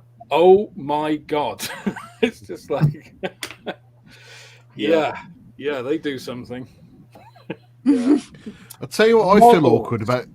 Yeah. I'll tell you what I feel awkward about painting figures, right? Especially when it's the blokes, is when you paint the crotch area. I feel very uncomfortable then. You tickle it with your hairy stick. Well, so I'm tickling his little balls, like going, let's not get too excited about this. Put the right shadow. Then you notice this little tent appear underneath. Oh my! Wow. So you were touching in the contour. Oh, wow, yeah. Very, very soft stroking. He touched me here. It was on the model where he touched you. So did you use an airbrush or a hairy stick? Bit of both. Bit of both. Game of tickle and a blow. Honestly, I would love to be able to paint properly figures and stuff. I would love to as well. I just don't have a clue. Phil just said, my local hobby shop has the Revell 148 Super Fortress Platinum kit for 129 quid. For a 148. Yeah. You know, Super Fortress. It's massive. You know, I think we doth protest too much sometimes, but at 129 quid, that's a lot. That's £10. So massive. Yeah, but it's a big kit. I mean, how long is that going to be? How long is the wingspan on that? It's the wingspan. The wingspan. It's massive. I mean, the Airfix 72nd scale wingspan's 3 foot. Is it? Yeah. I like to see Airfix bring out the mosquito scenes. The buggers at the model shelves are wanting 200 quid now for the 124 scale version. Yeah, I reckon Airfix could do it for about 170, brand new. The trouble is that mosquito, you know, the ones I've seen, if you actually look, the decals don't look that good in the kit, to be honest. They're not cartograph because the last time it was released was before cartograph. So what you want is to re-release it. Yeah, I bought stencils for mine. A year ago, wasn't it? I think it was 8 years ago when they released it. Was it 9 years ago? It's around about that. Yeah. It's around about that. I remember seeing it at the shop at work.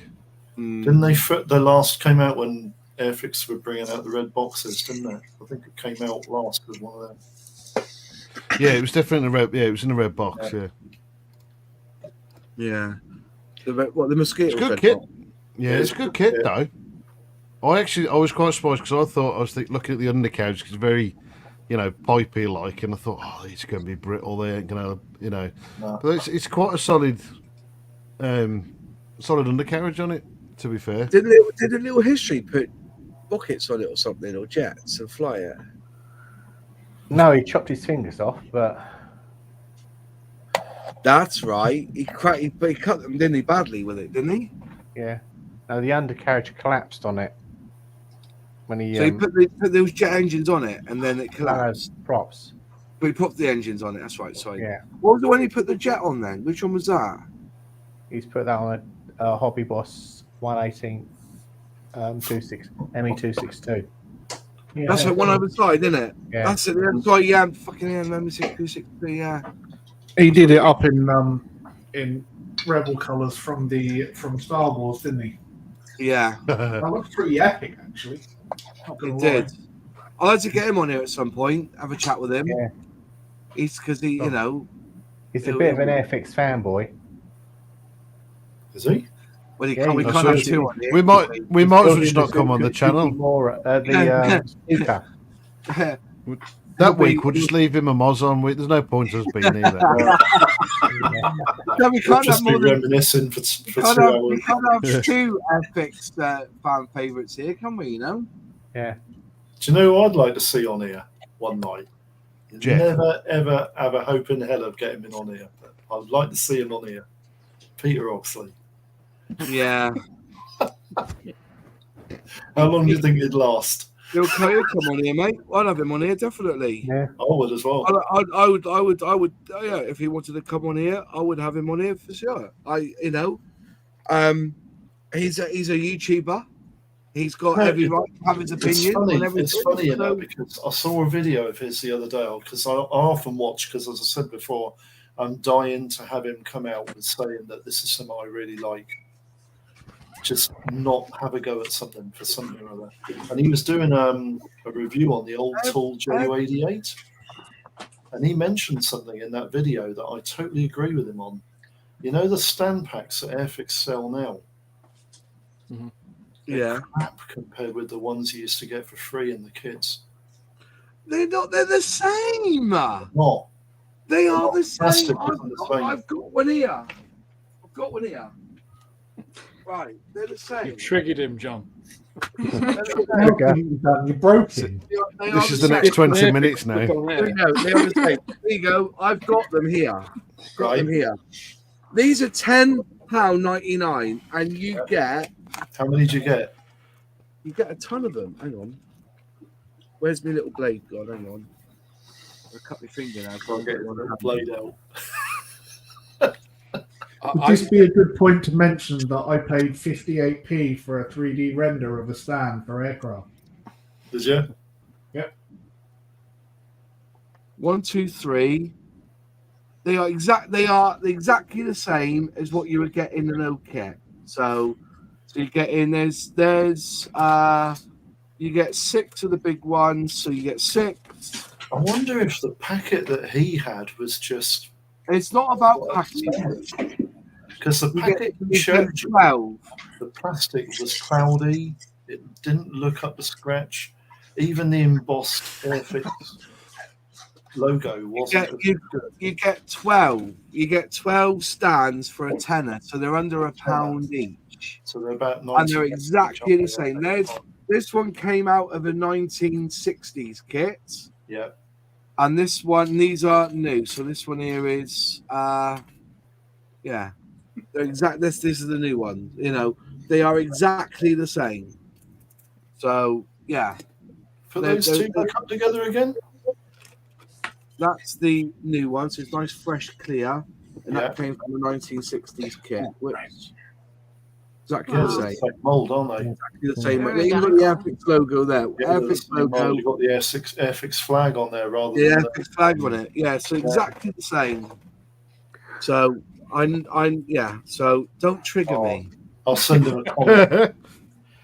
I've had a couple of those in my shop since I opened, and they've remained in the same place. Well, I've moved them around the shop, but they haven't sold. Well, you don't have the urge to put one in $10.99 for free. I think I might have them for 10. The thing is, though, is that unless you've got 12 models worth here, 148 and 172, and I think they're a good price for them, to be honest. But yeah, like I said, I've had them. I bought these about 3 years ago, and they're still on my rack. I haven't used them either because I don't do plain up. I always do plain down. But I think because I've often stated on my channel when I've done inbox reviews that the stands that you get, especially the Matchbox ones, you can often sell them individually for a couple of quid each. Yeah. Well, Matchbox, really, to be really fair, my first ever diorama was a Matchbox kit, as we said before, the Sherman first diorama. When they come, I would love for vac form diorama bases to be seen again. And they're saying, "Oh, we can't really do them no more." Well, releasing old boats and stuff which have sails that are all vac form. Yeah. I think vac form is brilliant for diorama. Do you remember the small sailing ships that Airfix did? And you were talking about the Cuddy Sark earlier, weren't you, Alex? They're vac form, aren't they? No, they got vac form sail. No, they haven't. They got plastic sails. What, on the starter sets? On the little ones. They're all plastic sails, yeah. But when they first came out, they had a vac form base. Yeah. On the Type 1 headers. And they used to sink the full hull kit into the vac form base. And then why they not? stopped making them. I think that was a brilliant. I don't think vac form. I think a vac form is underrated because, like the other day, is it ICM that's releasing the boards now? Where the runway. Why don't they do them vac form? Yeah, I promise you, lads. Honestly, what you could do for the vac form is so cheap.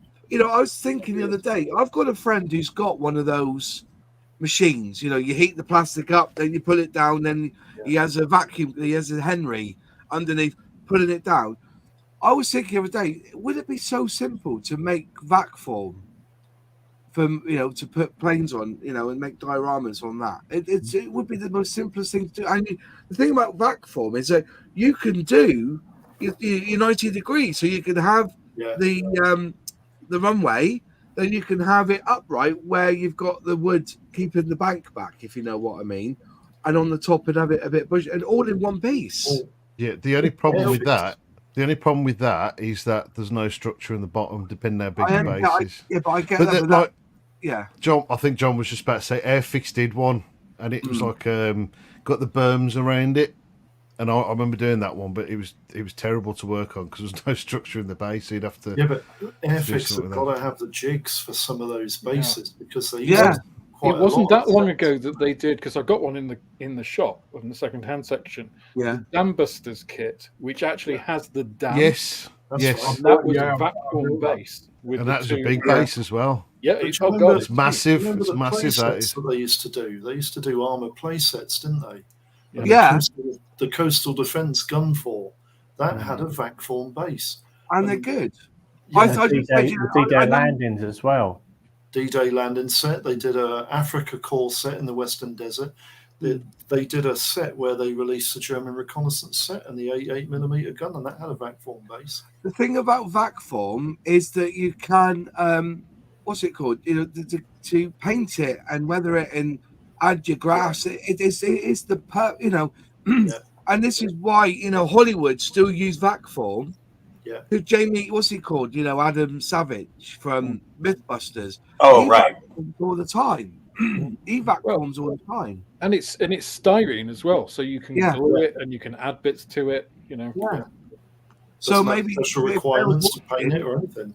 It's great. So if they'll watch him bring back the vac form bases. Mhm.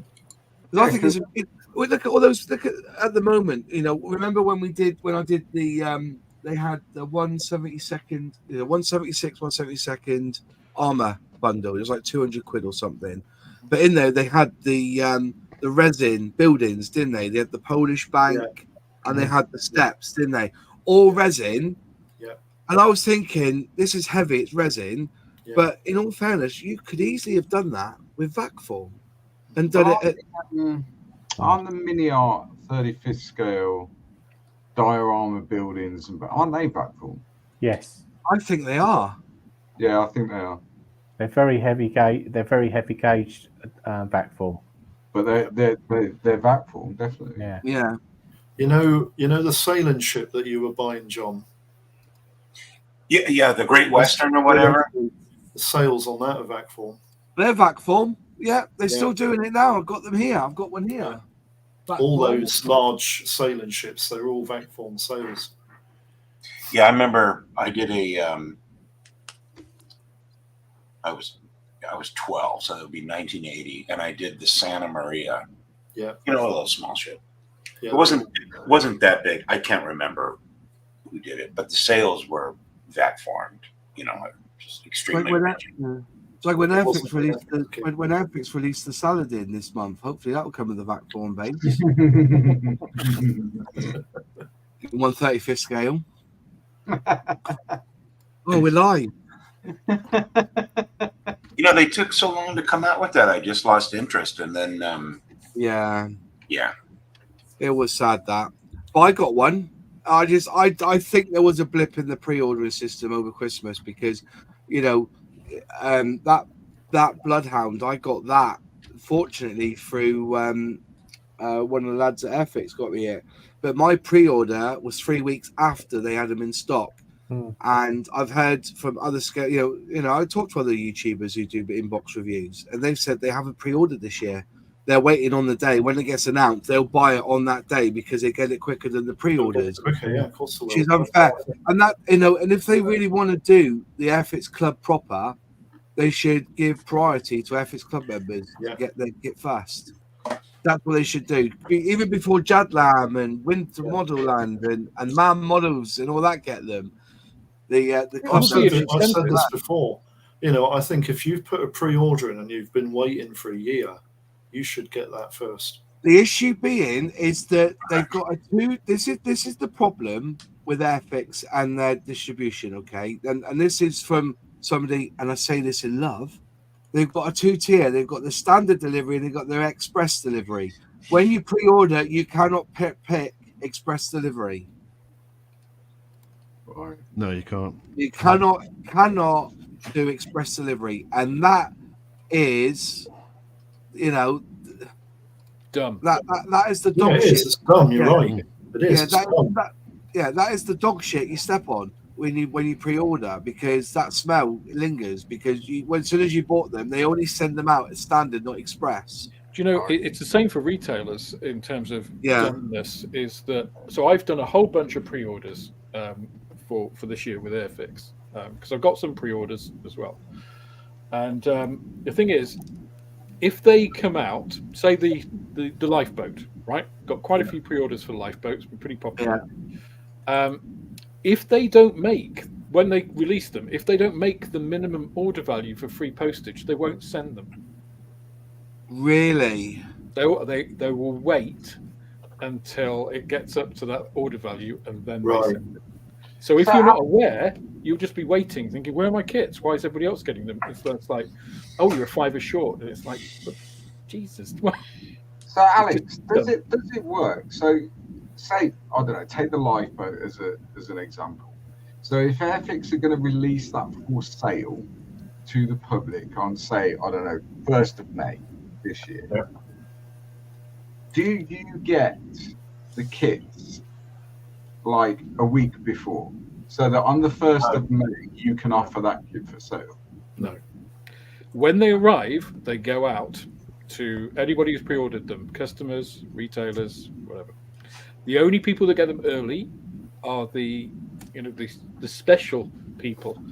Yeah. That Airfix started that program with last year, which I hope has died, because again, it's the dumbest thing ever. But yeah, there's no coordination with retailers now. But surely that would make sense. Of course it would. Yeah, it would. If that's the release day of that kit, then all the retailers should have it on the shelf ready to go, surely. Yeah, you would think so, wouldn't you? But you had a situation last year with the release of the SRN1, where they stated they were going to release that kit, but Jadlam actually had them on sale exactly the same time as they So stated. that and the 410 was the start of their preferential program. They must have had that kit in stock before they announced its release. Yeah. John, They did, because they sent them out to Mac models. John, I bought that I pre-ordered it on the Tuesday when they announced it, because I actually heard from Jadlam first. Went on to the Airfix website and they said they'd be available on the Friday. So I pre-ordered it, express delivery. I never got it on the Monday, and it wasn't even packed. The DPD tracking said we are waiting your parcel. So on the Friday, I then bought it off Jadlam and got it on the Saturday, and my Airfix one never turned up to the following Tuesday. There you go. So how could Jadlam do that? When Because they had pre-warning. So now what happens, or what happened with that and the 410, is that certain select retailers, there were 5 retailers for the 410, got a week's notice beforehand, and they got product shipped to them so that they could release on the day. That's right. But then again, they're a big company, and I'm pretty sure that if they go to matter, boss, it's a stupid, shitty thing to do. But then, but then if they're going to buy 1,000 lifeboats off Airfix shouldn't make a difference. You deal with all of that. So I've dealt with distributors before. You deal with that in a very clear, open discount policy. You buy 1,000, you get an extra 5% or 10% or whatever. Yeah, it shouldn't be preferentially shipped. Yeah, because all you do is turn off all your other retailers. Here's the thing, because half an hour after the 410 had been announced, Mac Models put his video up of his 410 because Jadlam had sent him one. Obviously, it's not his fault. But Jadlam had sent him one a week earlier for him to build, and I don't think that's on at all, because half an hour after it's been announced, somebody's already got the kit. To be fair, he only had that 3 days in advance. 3 days in advance, and also Luke only had that 3 days in advance. To be fair, and also Jadlam asked their sales rep if they could do it, and they said yes. Really? Yes. You see, one of the big things I really don't understand why companies that sell plastic kits haven't jumped on this is that guys like Moss and other YouTubers who have substantial subscribers on their channel, they are the easiest way to put out, we've released this kit. It doesn't matter How how they big use you you are. guys. It doesn't matter how big you are. You know, like I said, Luke was. I'm not talking about how. I'm talking about the popularity of YouTubers. Yeah, but that's what I mean. It doesn't matter who they give it to. Once that algorithm switches on, that goes. It will blow up. They can use any YouTuber they like. Yeah, true. You I know, don't but that's understand not bad. why they're not supplying you with the kit so that you can do the inbox review on But release. it doesn't work like that, though, mate. You know, at the end of the day, you know. But also, I buy every kit I review. I buy. Yeah, that's wrong as well. I didn't review the Seeking because I was given it. Mhm. The ME410, I never reviewed that because I was given it. If you find that I have reviewed the kit, I've bought it with my own money. I think it gives it more credits, the fact that this is my own money in it. Now, don't get me wrong, Airfix have been very, very generous to me over the years by sending me free kits. Like when we went for the Airfix day, they were very generous. They gave us a lot of Humbrol paint, a lot of kits. But I haven't reviewed any of them because I felt that it was about me putting my own money in it, and I feel more capable of that. But then anything that I've been given free from Airfix, I've also given away, or I've built, for my own staff. I've given loads of them away. The starter sets, I must have given 50, 60 kits away now that Airfix have given me. People that have come to me saying I'm struggling, I haven't got a model to build. I've sent them a model to build and some paint that I've got looking around. If Airfix was to give you a kit, right, and you reviewed it and you actually gave your honest opinion, even if you said this kit is terrible, that would hold more weight for your subscribers being able to see an inbox review on the day of release. And then you could even send it back to Airfix when you were finished with it. At the end of the day, though, John, Airfix have a very, very big pull. They've got their TikTok, they've got their Instagram. They should be doing their own unboxings, and they do. They do their own unboxings. We've seen them now. They're doing them all the time now.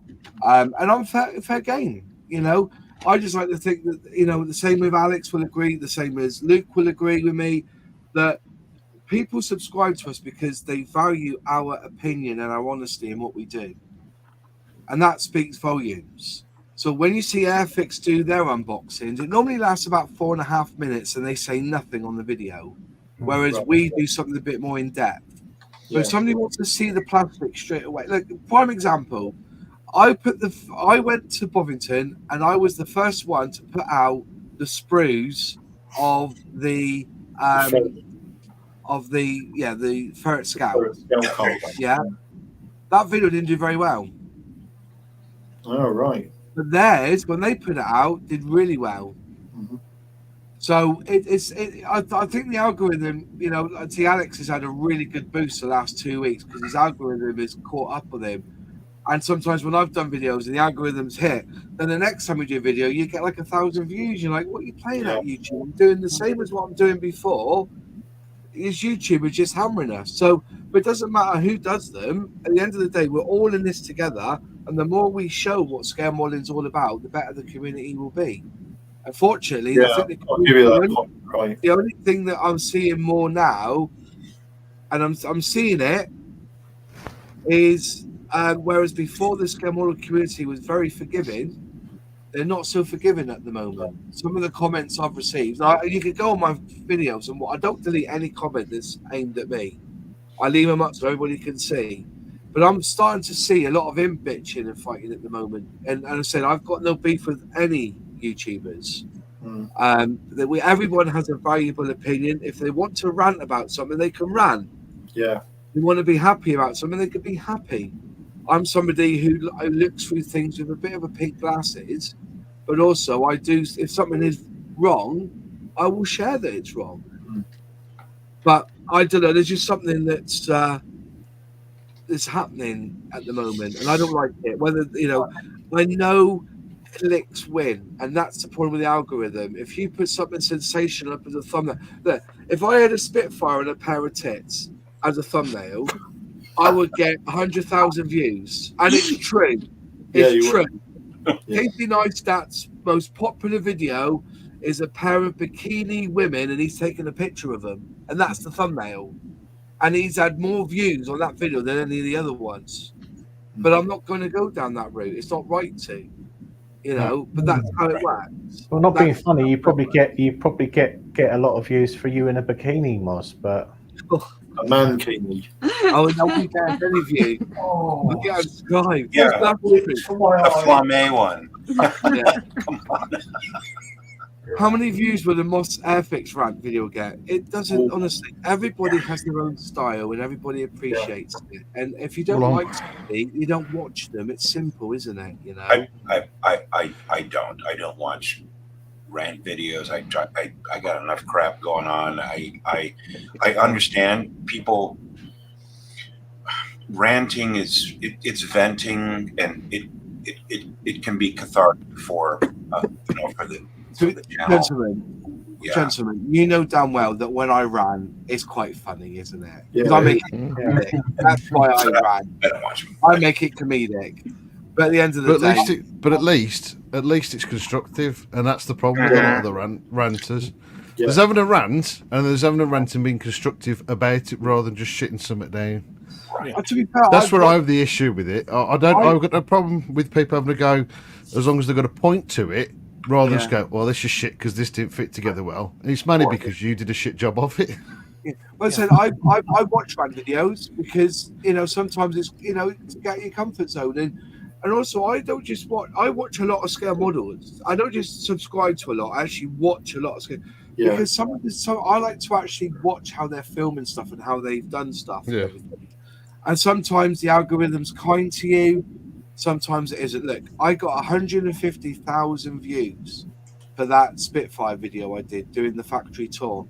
Soon as Matt for Model Moment done his, I lost all traction on mine, and he's now up to nearly 1 million views on his. So fair dinkum on him. He's done really, really well with that video. But at the end of the day, we're just everyone's got their own way of doing videos, and it's just I don't like the hate that I see too much in the comments. If you don't like something, then do a video about it and put your side to the story. That's what you should do. That's what you should do. Don't go and crap on someone else's lawn. I think YouTube. Right. I think people don't realise that. I think I spend about £200 a month on my YouTube channel. Roughly £200 a month. That includes buying kits. That includes there's £50 for the StreamYards. My Epidemic Sound is £12 a month. My vidIQ is £150 a year. And I think that's what I spend. And when I invest in the technology, I've got new cameras. Got a new iPhone. So I put money into making this video. I also like to share the wealth. That's why Airfix and Chill is to help other creators move up the ladder and get viewed. That's the idea of Airfix and Chill. If we can show a bit of love and we can show a bit of a laugh with it in the meantime, what's it about? We take each other too serious sometimes, and if people want to rant about something, let them rant. People want to put chicken shit in over whether they're seeking, so be it. Let them do it. Let it be. Anyway, that's my thought. Anyway, and your rant. That's my life is too short.